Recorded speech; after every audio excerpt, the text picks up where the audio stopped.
Hey guys, it's Miss Wulf here and I'm at home in my very own kitchen, and today I wanted to share with you an activity that you guys can do at your home.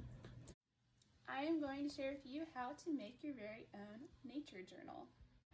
I love nature journals because they are a place you can keep all of your discoveries, all of your ideas and observations about nature, and anything that you want to just remember for the future. Nature journals can come in all sorts of shapes, sizes, and colors, so feel free to make yours however you wish.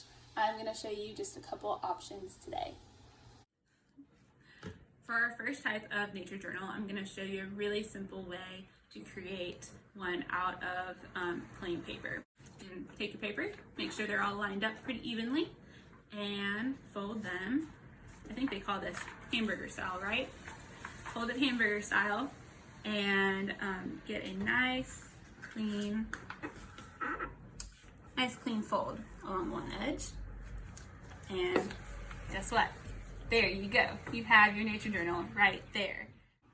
So I went ahead and decorated the cover, and I included my name and the title Nature Journal and some illustrations, and I chose to illustrate with some flowers because right now, with it being springtime, I'm so inspired by all the blooms that I see outside, but you can choose to decorate it however you want. Another option for your nature journal that I'm going to show you today is if you have some fun paper lying around your house. I happen to have some really cute bumblebee paper lying around in my closet, and thought I would use this as the cover of our nature journal today. So just like I showed you in the first one, you can take some paper and fold that in half. This can now be the inside of our nature journal, and I'm going to use this piece of paper to create a cover. So what we need to do first to make our cover is cut this big old sheet down to the right size so that it fits our inside page is better than it does now. See how it kind of is too big? So we need to cut it down to size.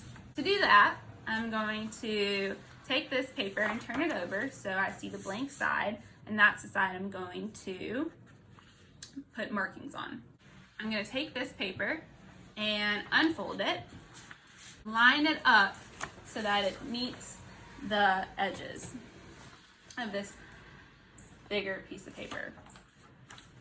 Line it up to the edges, and then I'm going to take my pencil and trace the outside edge.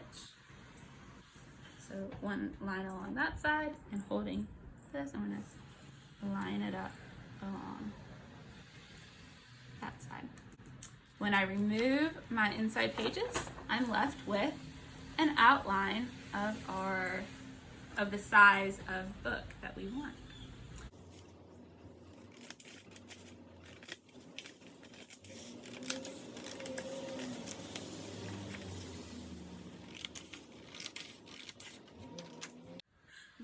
I'm going to take the big outside sheet and lay my inside sheets on top, stack them together, and give it a new fold. Alright. I've now folded my outside cover around my inside sheets, and all together it is a new book. For the cover, I went ahead and cut out another piece of paper, taped it onto the front, and added my name and title Nature Journal. For our third and final version of a nature journal, I wanted to show you how to make one out of maybe an old paper bag you have lying around. So to make this one, I am again going to use my inside pages as the template to cut out what will become the cover of our garden journal. I'm going to take your inside pages, lay them on the bag. Just like with the bumblebee paper, I'm going to take my pencil and trace around my green piece of paper all the way around.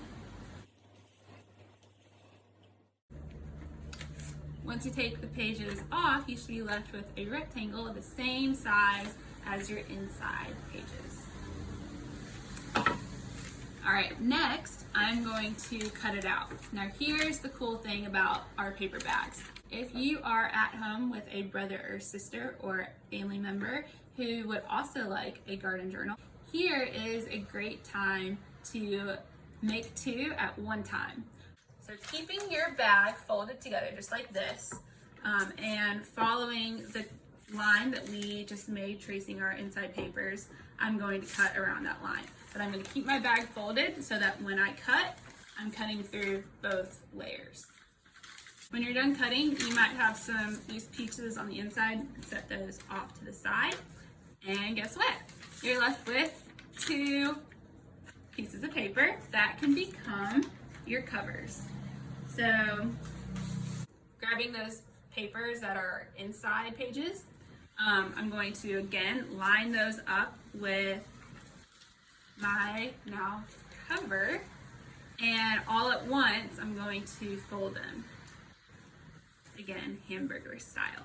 So I'm going to take each corner, fold it over, try to match them up as best as I can. It may not match perfectly, and that's okay, no worries. And using a little bit of pressure, make a nice fold on the other side. Guess what? We have a nature journal. And then you still have the other piece of paper that you can use to create one for a friend. Now that I have finished creating my own nature journal, it's your turn. So if you make one at home, which I really hope you do, please feel free to share me pictures of your nature journal, how you decided to decorate it, and what you decided to make your journal out of. So send me pictures and I'd love to see them. And please stay tuned, because in the coming weeks, I'm going to share some more activities for you guys to do at home, and some of them may include using our nature journal to record our observations or some new ideas that we have. So stay tuned and keep your nature journal in a safe place so we can use it next time. Talk to you guys soon.